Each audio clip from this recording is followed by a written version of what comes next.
แบบมาบอกเนาะ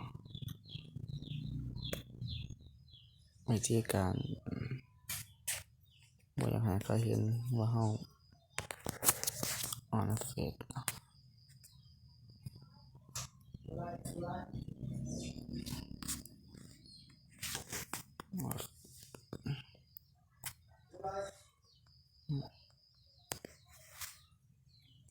แล้วก็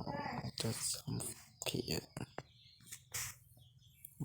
การตะขาบประจำตัว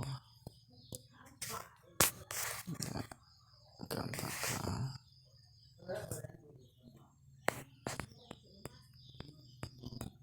เดือนมาสถานะกำลังใช้งานตอนนี้เขาปิดอยู่เนาะแล้วมันไม่ไปเห็นค่อยอ่อนเนาะ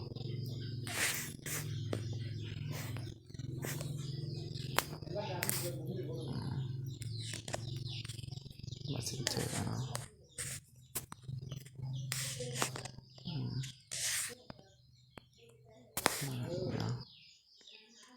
สถานะกำลังใช้งานกันเนาะ